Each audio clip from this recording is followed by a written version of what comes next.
నమస్తే, మీరు చూస్తున్నారు దేశం కోసం యూట్యూబ్ ఛానల్. అయితే మనకు ఇంతకుముందు వీడియోలో సారు ఒక ఆవుతోని దాదాపు 150 వరకు అభివృద్ధి చేయడం జరిగిందనేసి మనం తెలుసుకోవడం జరిగింది. అయితే ఈ వీడియోలో మనం అంటే అన్ని యానిమల్స్ మనం మెయింటైన్ చేయాలి అంటే వాటికి కావాల్సినటువంటి మేత కూడా చాలా అవసరం. మరి సారు ఎలాంటి మేత అందిస్తున్నారు మనకి ఇక్కడ చూడవచ్చు. వరిగడ్డి ఉంటుంది, పచ్చి మేత ఉంది, పచ్చి మేతతో పాటు శైలేజ్ కూడా ఇస్తారు. అంటే ఎండు చొప్ప, ఓకే, వరిగడ్డి, ఎండు చొప్ప, శైలేజు, పచ్చి మేత, ఈ 4 రకాలైనటువంటి మేతలు ఉన్నాయి. వీటి గురించి మనం ఈ వీడియోలో తెలుసుకునే ప్రయత్నం చేద్దాం. సార్ నమస్తే. నమస్తే. ఒక్కసారి మీ నమస్తే.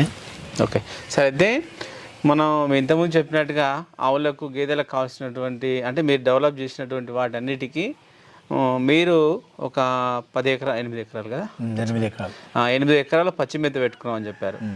అంటే పచ్చి మేతతో పాటు ఇక్కడ రకరకాలైనటువంటి గడ్డి ఉంది, తర్వాత శైలేజ్ ఉంది. అంటే ఫస్ట్ ఈ పచ్చి మేత అనేది ఎన్ని ఎకరాల్లో ఉంది సార్? 8 ఎకరాలలో. 8. సరే, ఈ 8 ఎకరానే పెట్టుకున్నా.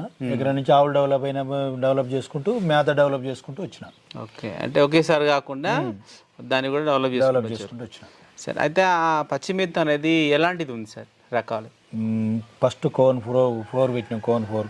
తర్వాత ఇది మన ఇప్పుడు ఏమేమి దాన్ని కొత్త రకం సూపర్ నెపియర్ పెట్టిన. తర్వాత ఇది మన ఏమంటారు, చిన్న మెంతం కూర లేకుండా దాన్ని స్టైల్లోనా ఏవో ఆ రకాలంటే అవి అన్ని సాధ్యం కాదు. కానీ ఈ 2 అయితే మనకి ఏ రైతు అయినా పెట్టుకోగలరు. సూపర్ నెపియర్ కానీ కోన్ ఫోర్ ఇప్పుడు అంత బాగాలేదు. సూపర్ నెపియర్ వచ్చినాక కోన్ ఫోర్ వెళ్ళిపోయింది.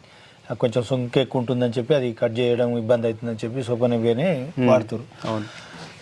దాంతో పాటు శైలేజ్. అయితే ఈ శైలేజ్ కూడా కొంతమంది రైతులు పెద్ద మామూలుగా రైతు ఏంది గుంత తీసి కవర్లు వేసి దాన్ని మనం కూడా తయారు చేసుకోవచ్చు. ఇంకా ఇంటి ముందు కాబట్టి మనకు ప్లేస్ లేదని చెప్పి చేసుకోలే. ఇది వేరే కంపెనీల దగ్గర తయారు చేస్తారు. అది మనకి 6 నుంచి 6.5, 7 సీజన్ బట్టి 7.5 కూడా కేజీ వచ్చేస్తుంది.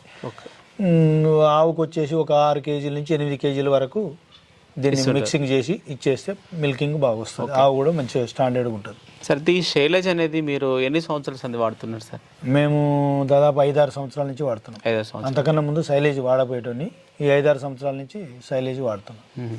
అంటే మనకు మెయిన్గా ఈ శైలేజ్ తోటి పాల దిగుబడి పెరుగుతుందా? ఇంకా పాల దిగుబడి పెరుగుతుంది, ఆవు కూడా స్టాండర్డ్ ఉంటుంది. ఆవు స్టాండర్డ్గా ఉంటుంది. ఓకే, అంటే మనకు ఇంకా మేత లేని సందర్భంలో వాడుతుంటారా? ఏ సందర్భంలో? మేత ఉన్నా వాడుకోవాలి. మేత మనకు కొనగలిగే శక్తి ఉంటే మేత ఉన్నా కూడా వాడుకుంటే ఆవులు మిల్కింగ్ బాగా వస్తుంది. దాంతోపాటు ఆవు కూడా గట్టితనం ఉంటుంది. అది మొక్కజొన్న గింజలతోటి అట్లే కట్ చేసి పాలకంకుల మీద ఉంటుంది. సరే, ఇది శైలేజ్తో పాటు అంటే శైలేజ్ అనేది మీరు ఏ పూట అందిస్తారు సార్? అంటే రెగ్యులర్గా అందిస్తాను, ఉదయం సాయంత్రం మిక్సింగ్.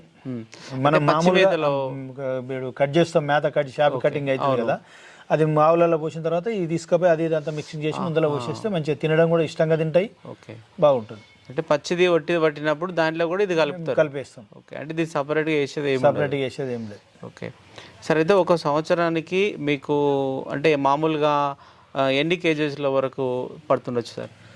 మనం వాడేదాన్ని బట్టి, మనం కొంచెం ఫీడింగ్ ఎక్కువ, ఈ ఒట్టి మేతలు అవి ఎక్కువ ఉన్నాయనుకో దీన్ని ఎక్కువ వాడుకుంటాం. పచ్చి మేత బాగున్నప్పుడు దీన్ని తగ్గిస్తాం. అట్లా దాన్ని వాడేదాన్ని బట్టి మనం అనుకూలంగా సరిపోతుంది. వర్షాకాలం మేత మస్తు అవుతున్నప్పుడు దీన్ని కొంచెం తగ్గిస్తాం. ఎండాకాలం మాత్రం కంపల్సరీ ఇది ఎక్కువ వేస్తాం. అంటే సార్, ఇప్పుడు 2 రకాలు ఉన్నాయి సార్. అంటే ఈ 2 రకాలలో ఏమో తేడా ఉంటుంది సార్? తేడా ఉంటుంది. ఇది ఏమో డ్యామేజ్ ఉండదు, అది మనకి అర్థం కాదు. డ్యామేజ్ ఉంటుంది, వాటిల్లో రాళ్ళు ఇసుక అన్నీ వచ్చినాయి, పక్కకు పెట్టి వేయించిన. ఒకసారి మంచిగా అంటే చేసే వాళ్ళ ఫాల్ట్ ఉంటుంది అక్కడ. ఇప్పుడు ఆయన కూడా ఏం చేస్తాడు, కంపెనీ అతను 10 ఎకరాల ల్యాండ్ చూపిస్తే కట్ చేసేటప్పుడు ఏం చేస్తారు, కిందికి పట్టియడం లేకపోతే ఉసుక బొడ్డలు వేసి కలిపి మిక్సింగ్ చేయడం, అట్లా ఆవులు డ్యామేజ్ అవుతాయి. ఇది మాత్రం నీట్గా ఉంటుంది. ఓకే, అంటే ఇప్పుడు ఈ ప్యాకెట్ టన్నుల లెక్క వస్తుంది. టన్నేజ్ లెక్క మన కేజీ 6 నుంచి 750 వరకు పడుతుంది సీజన్ బట్టి. సరే, అయితే మన ఇక్కడ చూస్తే నాకు వరిగడ్డి కూడా చాలా మొత్తంలో స్టోరేజ్ ఉంది.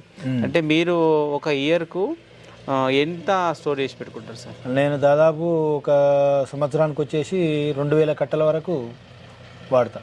ఓకే, అంటే దీన్ని ఎలా చూసుకోవాలి సార్, అంటే ఎట్లా జాగ్రత్తగా వాడుకోవాలి? జాగ్రత్త అంటే అందరికి ఇట్లా షెడ్లు ఉండడం సాధ్యం కాదు. అవును.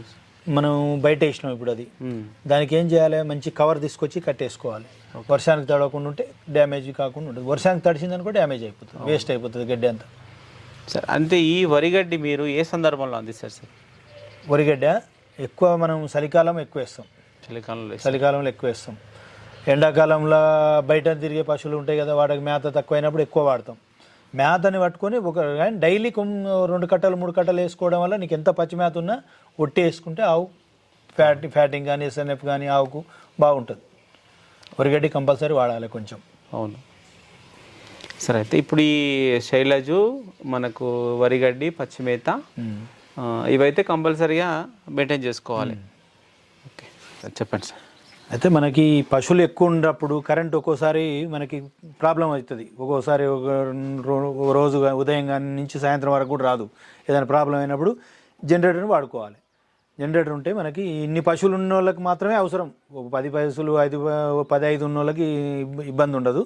పెద్ద మొత్తంలో ఉంటే మాత్రం జనరేటర్ కానీ ట్రాక్టర్ కానీ కంపల్సరీ ఉండాలి.